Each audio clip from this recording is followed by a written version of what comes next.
भक्ति सागर स्वतंत्र अध्याय को मु ज्ञानानंद सागर आपण मान प्रणतिपूर्वक स्वागत करुछि। बंधुगण, जीवन एक नदी परी से नदीर अववाहिक धारा भितर प्रत्येक जीवन को नहीं बंचार राहा आमे मनुष्य भितर उद्भासित करूँ। जेमिति समस्त नदी गुड़िक सागर रे मिशिबा पई व्याकुलित आउ आकुलित हुअन्ति, सेमिति जीवन मध्य मोक्ष प्राप्तिर आशा को रखी अनुरणित हुए। तेणु अति बड़ी जगन्नाथ दास व्याख्या करुचंती भागवतरे कथा अमृत सागर लहरी रे संसारे जेते नद नदी प्रबहे मिशंती जलधि निजस्व गुण पाशरंती लवण जले से मिशंती लवण जले से मिशंती। समस्त नदी गुड़िक समुद्र रे मिशि जिबा परे निजस्व सत्ता को हरई देई भगवानंकर चरण तले लय रखिबा पूर्वक जेमिति लवणाक्त पालटि जाए नदीटीए, सेमिति मनुष्यर जीवन मध्य कृष्ण पदार बिंदरे समर्पित हेले जीवन मध्य मुक्तिर मार्ग प्रशस्त हो जाए। से भली जीवन को नहीं अनेक कहानी, अनेक आख्यायिक कथा प्रसंग, अनेक पुराण किंवदंती को नहीं आमर स्वतंत्र उपस्थापना भक्ति सागर ए कथा कहानी। बंधुगण, पुराण कथा जे केवल पुराण होई रही जाइछि, पुरुणा होई रही जाइछि ता नुहे। पुराण कथा भितरे आम संस्कृतिर निच्छक प्रतिछवि उल्लेखित होइछि। पुराण कथा भितरे आम ऐतिह्यर स्वर्णम अध्याय जोड़ी होई रहिछि। पुराण कथा भितरे आम परंपरार लेलिहान शिखाटीए उद्भासित होइछि। तेणु पुराण कथा को नहीं, ऐतिह्यर वार्ता को नहीं, परंपरा संस्कृति को नहीं आम जीवन बंचे।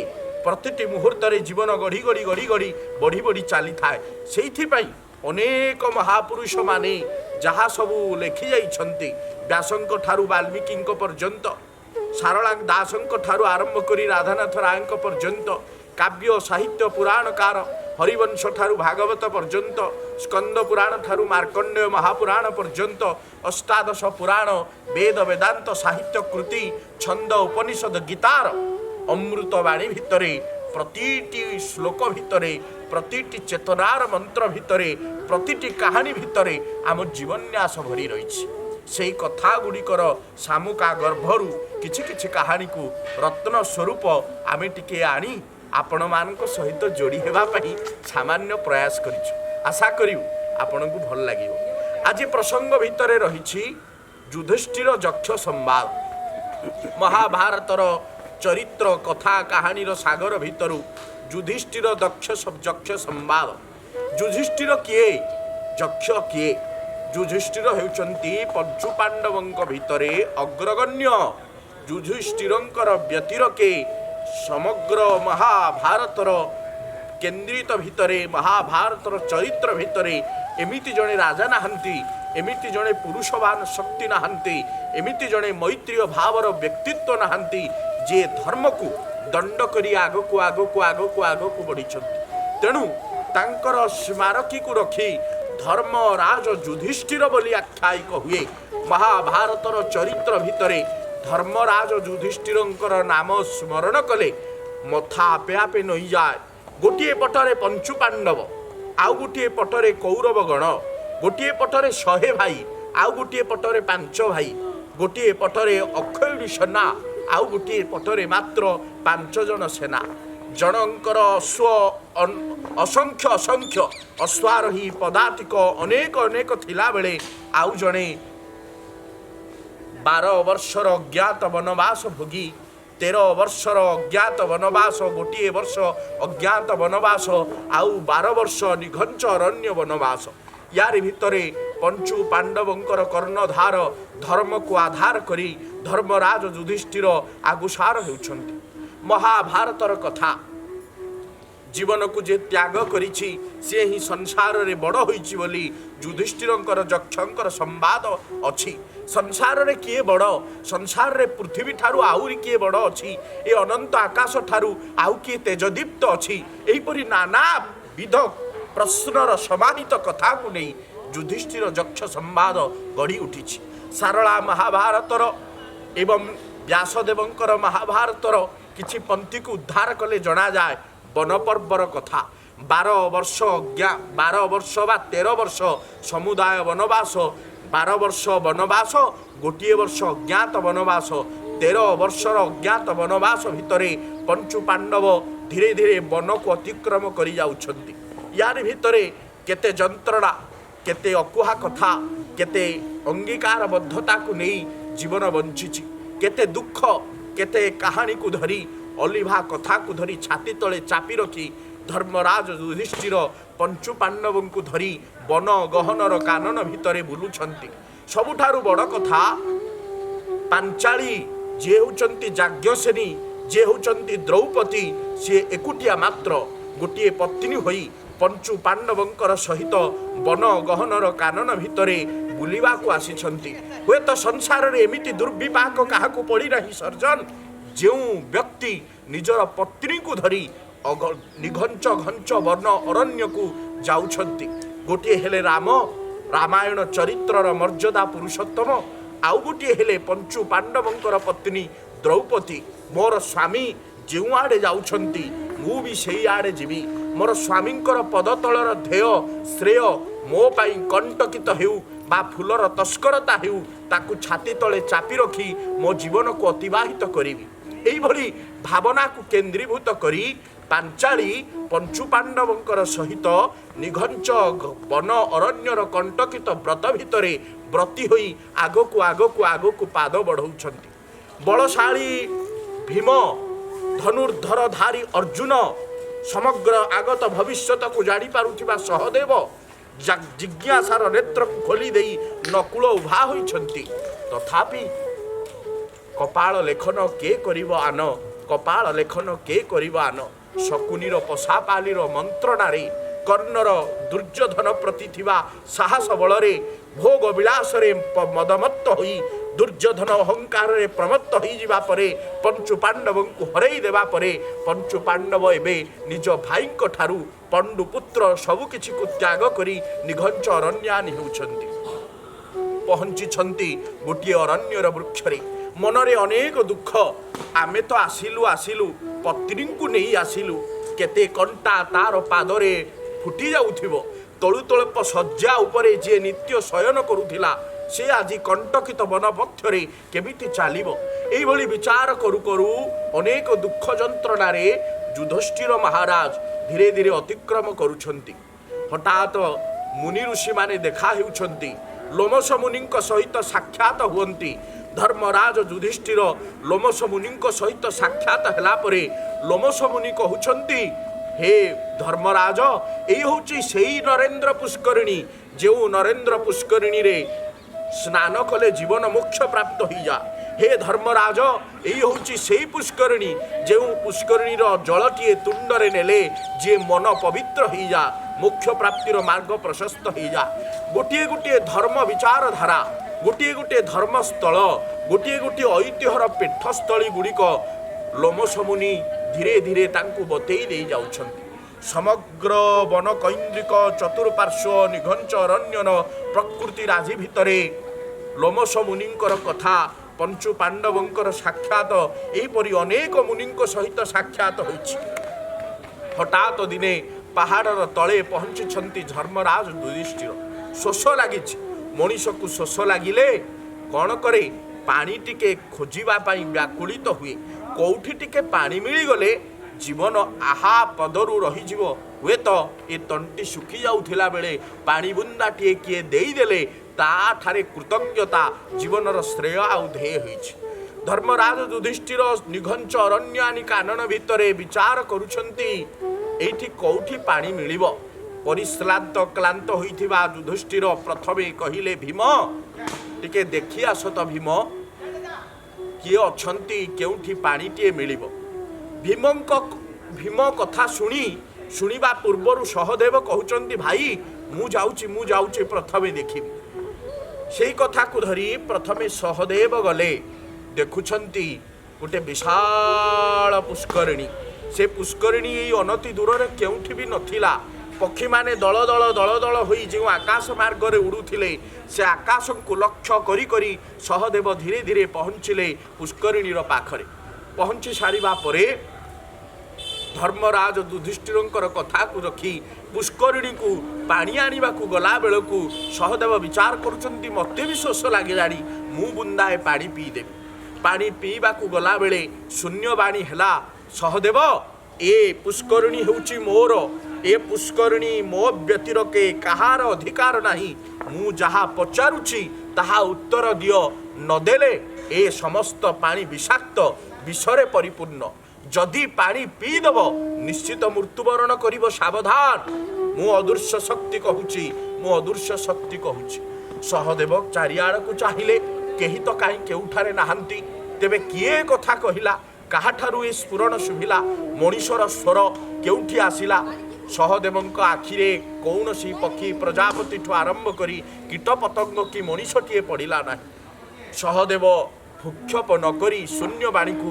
पानी बुंदाटीए पीवा को गला बेलू हठात निस्तेज हो पड़े मृत्यु प्राय हो पड़गले अर्थात सहदेवंकर प्राणवायु उभेगला किछि समय अतिक्रांत हेबा परे धर्मराज युधिष्ठिर सेपटे नीरव होई बसी नाहंती भाई कुआडे गला बोली कही अनेक समय बीती जिबा परे जाउछंती भीम भीम को पठाउछंती देखि आस तो कुआडे गला सहदेव भीम मध्य सहदेवंकर अन्वेषण रे जलबुंदार अन्वेषण रे आसी पहुंचंती पुष्करिणी तटरे देखंती चतुर्पार्श्व विशाल सरोवर अनंत परी देखा जाऊ नाही तार हठात सहदेव पड़ीछंती ए कथा को भाबिला बेलकू भीम हठात भाई भाई बोली रोदन करी पानी पीवा को हठात गला बेलकू पुणी शून्यवाणी हैला शुण तुमे बलरे श्रेष्ठ होई पार श्रेष्ठ सर्वश्रेष्ठ योद्धा होई पार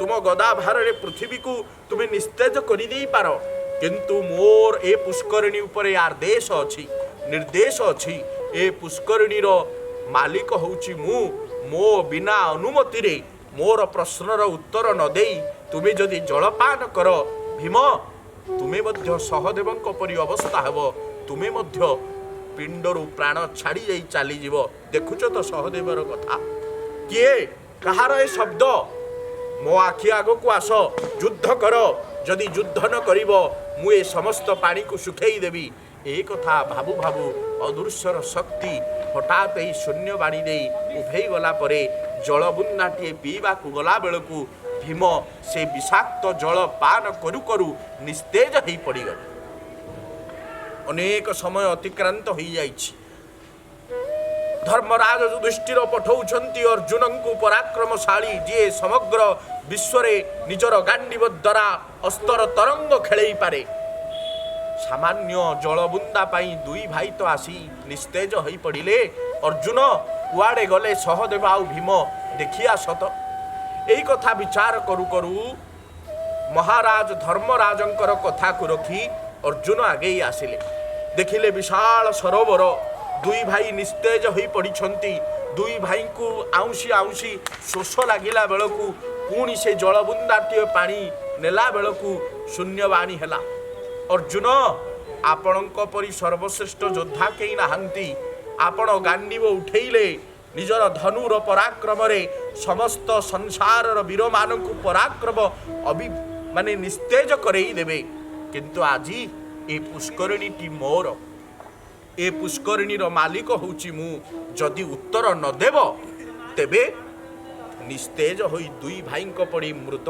प्राय पड़िबो अर्जुन एक कथा को भीम अर्जुन एक कथा को भूक्षेप न करी जलटीए पान करू करू जल बुंदा टीए तुंडरे देला बेलकू पुणी प्राणवायु छाड़ी गला परी मने हैला निस्तेज होई पड़ीगले अनेक समय पुणी अतिक्रांत हैला धर्मराज युधिष्ठिर नकुल को पठेइले जी आगत भविष्यतर कथा को जानी पारंती नकुल देखी आसल तो एते समय धरी कौन करुचंती जे तीन जन धर्मराज युधिष्ठिर कथा को रखी नकुल पहुँचिले पुष्करिणी निकटरे पहुँचला बेलकू दुई तीन जन भाई निस्तेज हो पड़िछंती नकुल कहार कथा को न शुणी बक मध्य सेही शून्यवाणी कला हे नकुल महाराज आपण मोर प्रश्नर उत्तर दियंतु नतेज नचेत ए पानी उपरे आपणकर अधिकार नाही जदि पानी पान करती तेबे तीन जनकर अवस्था जहा आपणक अवस्था मध्य ताहा हबो धर्मराज युधिष्ठिरंकर कथा को रखी आसीथिबा नकुल महाराजंकर अवस्था मध्य साहला। सर्जन जल बिंदाटीए तुंडरे दौ दौ प्राणवायु छाड़ी चलीगला। एबे तो चारि भाई मृत प्राय होई पुष्करणीर तटरे पड़िछंती। तांकु उद्धार करिवो किए? एई भली अनेक समय बीती जिबा परे धर्मराज युधिष्ठिर आउ रही पारिलेनी। आसी पहुंचिले सेई पुष्करणीर तटदेश रे। देखुचंती हतभागा मु पानी पाई पठेइली निजे ए समस्त चारि भाई को मु मृत द्वार को बा जमद्वार को पेशी देली बोली रोदन करुछंती धर्मराज। जेते रोदन कले मध्य विज्ञतार अधिकारी हेउछंती धर्मराज युधिष्ठिर। ए कथा को विश्वास करुनाहांती। हठात तांकु रोदन करिवार मुहूर्त रे शोष मध्य लागिछि। भीम को आउसी आउसी कहउचंती धर्मराज युधिष्ठिर, भीमसेन तुमे करिथिबा प्रतिज्ञा आउ किए पालन करिवो? तुमे तो पानी पाई आसी तम देहरु मृत होई पड़िलो, तुमे तो प्राण हराइलो। किए से दुर्योधन को निपात करिवो? किए दुशासनर हातर रक्तरे पांचालीर केश को धौत करिवो? छाड़ी गल भाई मोर अर्जुन, तो ठारू आउ काहा को मु भल पाएनी रे भाई मोर, केमिति मते छाड़ी चाली गलु। सहदेव को रुदन करुछंती। सहदेव को आउसी आउसी अस्त्र शस्त्र रे पारंगम थिबा एही योद्धा जनक आउ संसारर श्रेष्ठत्व परि आउ केही नाहांती। सौंदर्यर श्रेष्ठ अधिकार हेउच तुमे हे सहदेव, तुम परि आउ किए हबो? छाड़ी गल भाई मो। नकुल प्रथम पठेइथिबा माद्री को मु कोन कहिबी? नकुल मु तो कुंतींकर पुत्र, पंडुंकर दुई जण पत्नी, गोटिए हेले माद्री आउ गोटिए हेले कुंती। माद्रीकर संतान हेउच तुमे, मु कुंतींकर संतान होई बंचिली। तुम माँ को कौन उत्तर देवी? मु निरुपाय हेउछि। ए कथा को दुखर म्लान रे कहु कहु शोष लागिछि महाराज धर्मराज। पानी बुंदाटिए पीवा को गला बेलकु शून्य बाणी हेला। महाराज आपण हेउछंती धर्मर राजा, धर्मर अधिकारी। आपण जहा करंती बुझी विचारी करंती। आपणकर पदांक अनुसरण करी संसार आतजात हेउछि। पांच भाई गतिशील हेउछंती। पानी पीवा पूर्वर मोर उत्तर दियो। जदि न देव तेबे ए चारि भाईक परी आपण मध्य मृत्युवत होई पड़िबे। किए आपण? ना मु जिए हेउ ना काहिकी, मोर प्रथम प्रश्नर उत्तर दियो। महाराज धर्मराज युधिष्ठिर कहउछंती आपण सामान्य बक नुहंती। आखिटिए लाखिला बेलकु गोटिए वृक्षर कोड़र रे बकटिए बसिछि। से बकटी कथा कहूछि, शास्त्र ज्ञानर वार्ता कहूछि, नाना विध वेद मंत्र उच्चारण करुछि। तेबे आपण सामान्य बक नुहंती। आपण हेउछंती किए? आपण निजर स्वरूप को देखांतु। मु तो स्वरूप को देखैबी, मु तो सामान्य बकटिए। मु ए माछ हेउछि मोर आहार, एई पुष्करणी मोर अधिकार। धर्मराजा मोर उत्तर दियंतु। ठीक अछि, मु उत्तर देवी, किंतु गोटिए शर्त रे मोर भाई मानकु बंचई देबे। काहिके एभली कले आपण? हुए तो मो जीवन नहीं जानते, किंतु भाईंकर जीवन रखते। एई कथा दुख रे कहू कहू बकर प्रथम प्रश्न हला, किम आश्चर्यम संसारस्य किम आश्चर्यम? ए समग्र संसार रे राजा कौन हेउछि आश्चर्य? धर्मराज युधिष्ठिर ए कथा को कहउछंती। महाभारत आमर पुराण पृष्ठारु आमे जानिबा आवश्यक होउछि। महाभारतर केतोटी प्रश्न आम जीवन को परिवर्तन करि दिए, आमर चेतना को उन्मोचित करि दिए। बक पचारुछंती संसारर आश्चर्य गण।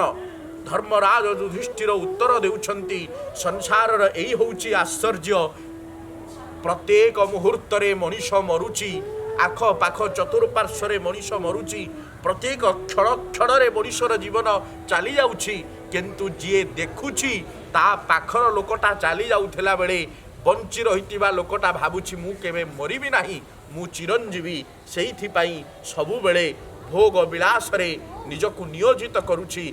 धर्म को पछरे पकेई देई लोभ मद माश्चर्य रे प्रमत्त होई जाउछि। राजा ठीक अच्छी राजा। आउ एक बक प्रश्न कले जन्म बेले कहार स्पंदन हुए नहीं, उत्तर रखिले धर्मराज अंडार स्पंदन हुए नहीं। पुणी प्रश्न कले बक ए पृथ्वी ठारू महान किए? महाराज युधिष्ठिर उत्तर देले पृथ्वी ठारू महान हेउछंती संसार रे माँ जननी जन्मभूमिस्य स्वर्गादपि गरियसी, जननी जन्मभूमिस्य स्वर्गादपि गरियसी। जननी माटी ठू आकाश ठू संसार समग्र ठारू महान, राजा समग्र ठारू महान। बक ए उत्तर रखिला परे प्रश्न कले अनंत आकाश ठारू महान किए? महाराज धर्मराज उत्तर देले बापा हेउछंती संसार ए अनंत आकाश ठारू महान। कारण बापांकर पराक्रमी, बापांकर त्याग, बापांकर बलिदान पाखरे संसार कौनसी पुओ नाही बापांकर ऋण को सुझिबा पाई। आमे किंतु हतभागा समस्ते छाड़ी दे आसुछे माँ बापा को श्मशानी भूमि ठू आरंभ करी बंची थिला बेले स्वर्गवास जीवा पाई एकुटिया भलरे रहुछे। आमे छाड़ी दे आसुछे तांकु केउठी ना जेउठी रहंती अनेक लोक वृद्ध आश्रम रे वृद्ध पिता माता को छाड़ी दे आसुछे। बक प्रश्न कले संसार रे सुखी किए? संसार रे सुखी होउची संतोष। जीवन रे जेते दिन पर्यंत संतोष मनीष पाखरे थिबो सेते दिन पर्यंत संसार सुख निज पाखकु आसीबो। आज जहाँ मिलुची चलई दबा, काली की निश्चय देखिबा। एई मनुष्य एई भावना रे थिले सब किछि ठीक होई। बक प्रश्न कले धर्म केतेबेले राजा केतेबेले नाश जाए? राजन कुह उत्तर दियो, आपण तो राजा, राजा केतेबेले नाश जाए? महाराज उत्तर देले अधर्मर पथिक हेले, धर्मर विवेचित न करी धर्म मार्गरे न रहिले, धर्म को स्वीकार न कले, शास्त्र पुराण एवं आध्यात्मिकतार अनुशीलन रे न रहिले राजा नाश जानती। जेडे बड़ लोक होई थांतु प्राचुर्य परिपूर्ण क्षण भंगुर दुनिया रे किछि मुहूर्त पाई रही जा, ताहा किंतु सबु बेले चली जा। जमिति नळनी दलगत जलमति तरलम तद्दव जीवनमतिशय चपलम क्षणमति सर्जन संगति रेखा भवति भवार्णव अवतरणी नौका। ए संसार रु पारि हेबा पाई गुरुंकर पदाश्रित एकांत आवश्यक। पद्म पाखुड़ा उपरे जलबिंदुटीए पड़ी जेमिति ढल ढल हेउची मनीषर जीवन, आत्माटीए शरीर उपरे पड़ी सदा ढल ढल होउची। एते अहंकार प्रमत्त मत्त हेबा किछि आवश्यक नाही, किछि आवश्यक नाही। युधिष्ठिर उत्तर प्रश्न कले यक्ष कहा सहित मित्रता कले क्षय हुए नाही? महाराज उत्तर देले साधुंक सहित मित्रता कले केबे क्षय हुए नाही। यक्ष प्रश्न कले व्याधि को किए हेउची सखा? धर्मराज उत्तर देले औषध हेउची व्याधि को सखा। यक्षंकर प्रश्न विस्तृत अरण्य ठारू अधिक गहन किए? जंगल परि गहन आउ संसार रे केही नाही, किंतु राजा कहि परिबो ए जंगल ठारू आहुरी गहन किए? महाराज युधिष्ठिर उत्तर देले ए वन जंगल भितरु गहन हेउची गोटिए ता हेउची शास्त्र। शास्त्र भितरे प्रवेश करी गले जेते तर्जमा निकिति रे तौलिले मध्य गहन गहन आहुरी गहन निगूढ़तर शास्त्र को भेद करी संसार रे कही जाई पारिबे नाही। नाना मुनिनां नाना भ्रमम, नाना मुनिनां नाना विचार, नाना मुनिंकर नाना मत को स्वीकार करी पुराण शास्त्र गढ़ी उठी। यक्ष प्रश्न करुछंती वायु अपेक्षा किए अधिक शीघ्रगामी? युधिष्ठिर उत्तर देले मन हेउची वायु ठारू अधिक शीघ्रगामी। यक्ष प्रश्न कले कहार हृदय नाही? महाराज युधिष्ठिर उत्तर देले पाषाणर हृदय नाही। केते बड़ अहंकारी लोक हेउ, केते बड़ लोभी लोक हेउ, जदि पाख लोकर दुई टोपा आखिर अश्रु देखी दिए तेबे ता आखिरु आपे आपे लुह झरी जाए, किंतु पाषाणर हृदय अछि कि लुह झरिबो? तेणु पाषाण ठारू आहुरी हृदय केही नाही, हृदयहीन केही नाहंती। यक्ष प्रश्न कले पृथ्वी अपेक्षा गुरुत्तर किए? माता। यक्ष प्रश्न कले मनीषर शत्रु किए ओ तार व्याधि कौन? ଯୁଧିଷ୍ଠିର ଉତ୍ତର ଦେଲେ ଶତ୍ରୁ ହେଉଛି କ୍ରୋଧ, ବ୍ୟାଧି ହେଉଛି ଲୋଭ। ମଣିଷର ସଂସାର ସବୁଠାରୁ ଶତ୍ରୁ ହେଉଛି ତାର କ୍ରୋଧ। କ୍ରୋଧ ବଳରେ ସେ ସବୁ କିଛିକୁ ଆୟତ୍ତ କରିଦିଏ। କ୍ରୋଧ ବଳରେ ଶ୍ରେଷ୍ଠ ବୋଲି ବିଚାର କରେ, ଯଦ୍ୱାରା କି କ୍ରୋଧ କରିବା ଦ୍ୱାରା ମଣିଷ ମତିଭ୍ରମ ହେଇଯାଏ, ନାଶ ହେଇଯାଏ ଏବଂ ବ୍ୟାଧି ଦ୍ୱାରା ନାଶ ହେଇଯାଏ। ଲୋଭ ହେଉଛି ପରମ ବ୍ୟାଧି। ଲୋଭ ମଣିଷକୁ ଏମିତି ବାଟବଣା କରିଦିଏ ଯେ ଯାହା ପରିଶେଷରେ ସିଏ ମୃତ୍ୟୁ ଆଡ଼କୁ ଗତି କରେ। ଏହିପରି ଅନେକ ଅସମାହିତ ପ୍ରଶ୍ନର ଉତ୍ତର ଶୁଣି ସାରିବା ପରେ ଧର୍ମରାଜ ଯୁଧିଷ୍ଠିରଙ୍କୁ ଯକ୍ଷ କହୁଛନ୍ତି, ରାଜନ ମୁଁ ଏବେ ସନ୍ତୋଷ ହେଲି, କିନ୍ତୁ କୁହ ରାଜନ ଗୋଟିଏ କଥା, ଯିଏ ବଞ୍ଚିବ ଚାରି ଭାଇ ଭିତରୁ ମୃତ୍ୟୁବତ ହୋଇ ପଡ଼ିଥିବା ବେଳେ ଜଣକୁ ବଞ୍ଚାଅ। ଧର୍ମରାଜ ଯୁଧିଷ୍ଠିର ଉତ୍ତର ଦେଲେ, ଯଦି ଜଣକୁ ବଞ୍ଚେଇବାକୁ ଚାହୁଁଛ ମୁଁ ନକୁଳ ଭାଇକୁ ବଞ୍ଚେଇ ଦିଅ। ଯକ୍ଷ କହୁଛନ୍ତି, ତୁମେ ତ ଅତି ଭଲ ପାଅ ଭୀମକୁ, ଅତି ଭଲ ପାଅ ଅର୍ଜୁନକୁ, ଅତି ଭଲ ପାଅ ସହଦେବକୁ, ତୁମ ଭାଇମାନଙ୍କୁ ନ ବଞ୍ଚେଇ ନକୁଳକୁ ବଞ୍ଚେଇବାର କଥା କାହିଁକି କହିଲ? ଧର୍ମରାଜ କହୁଛନ୍ତି, ମୋ ମାଙ୍କର ଚାରିପୁତ୍ର ଆମେ, ହୁଏତ ମୁଁ ବଞ୍ଚିଛି ଜଣିଏ ମାତ୍ର, ତିନି ଭାଇ ଚାଲି ଯାଇପାରନ୍ତି, କିନ୍ତୁ ମାଦ୍ରୀଙ୍କର ସନ୍ତାନ ହେଉଛି ଅମୃତମୟ ପ୍ରେମମୟ, ମାଙ୍କର ସନ୍ତାନ ହେଉଛି ନକୁଳ। ମୁଁ ତ ବନକଣ୍ଟକିତକୁ ଆସିଛି, ଫେରିଲେ କ'ଣ କହିବି? ଗୋଟିଏ ମମତାମୟୀ ମାର ପୁଅକୁ ନ ବଞ୍ଚେଇ ଯଦି ନେଇଥିବି, ପାଷାଣି ବାଡ଼େଇ ମୁଣ୍ଡକୁ ଫଟେଇ ଦେଇ ଜୀବନକୁ ତ୍ୟାଗ କରିବ। ତେଣୁ ମୋ ଭାଇମାନେ ବରଂ ଛାଡ଼ି ଚାଲି ଯାଆନ୍ତୁ, ତା ଗୋଟିଏ ମାର କୋଳ ଶୂନ୍ୟ ନ ହେଉ, ତେଣୁ ନକୁଳକୁ ବଞ୍ଚେଇ ଦିଅନ୍ତୁ। ଦକ୍ଷ ଧର୍ମରାଜ ଯୁଧିଷ୍ଠିରଙ୍କର ଏ କଥାକୁ ଶୁଣି ଆନନ୍ଦରେ ଉତ୍ଫୁଲ୍ଲିତ ହେଲେ। ଧର୍ମରାଜ ଆପଣଙ୍କ ଧର୍ମକୁ କୋଟି ପ୍ରଣାମ। ଆପଣଙ୍କ ପରି ଦୟାବାନ, ଆପଣଙ୍କ ପରି ମମତାବାନ, ଆପଣଙ୍କ ପରି ପ୍ରେମବାନ ମଣିଷ କେହି ନାହାନ୍ତି। ମୁଁ ଗୋଟିଏ ଜଣକୁ ବଞ୍ଚଉନି, ସମସ୍ତ ଭାଇମାନଙ୍କୁ ବଞ୍ଚେଇ ଦଉଛି। ଯାଅ ରାଜା, ଆପଣଙ୍କ ପରି ତ୍ୟାଗ କୀର୍ତ୍ତିବନ୍ତ ହେଉ। ଇଏ ଥିଲା ଯକ୍ଷ ଆଉ ଯୁଧିଷ୍ଠିରଙ୍କର ସମ୍ବାଦ। ଏବେ ସମସ୍ତ ଭାଇମାନେ ଉଠିଲେ। ଯୁଧିଷ୍ଠିର ପଚାରିଲେ, ତୁମେ କିଏ? ତୁମର ସ୍ୱରୂପକୁ ଦେଖାଅ। ଧର୍ମରାଜଙ୍କର କଥାକୁ ଶୁଣି ଯକ୍ଷ ନିଜର ସ୍ୱରୂପକୁ ପ୍ରକଟ କଲେ। ମୁଁ ହେଉଛି ଧର୍ମ ଦେବତା। ମୁଁ ଆପଣଙ୍କୁ ପରୀକ୍ଷା କରିବା ପାଇଁ ଏ କଥା ରଖିଥିଲି। ଆପଣଙ୍କର ବନବାସର ସମୟ ସରି ସରି ଯାଉଛି ରାଜା। ଆଉ କେତୋଟି ଦିନ ପରେ ଆପଣଙ୍କର ବିଜୟ କେତନ ଉଡ଼ିବ। ବନ୍ଧୁଗଣ, ମହାଭାରତର ଏଇଭଳି ଏକ କଥା ପ୍ରସଙ୍ଗକୁ ନେଇ ଏ ଥିଲା ଅନନ୍ୟ କଥାବସ୍ତୁ ଯକ୍ଷ ଆଉ ଯୁଧିଷ୍ଠିର ସମ୍ବାଦ। ରହୁଛି ଆଉ ଏକ ଅଧ୍ୟାୟକୁ ସ୍ୱାଗତ କରି ଅନ୍ୟ କଥା ପ୍ରସଙ୍ଗରେ। ହରେ କୃଷ୍ଣ, ଜୟ ଜଗନ୍ନାଥ।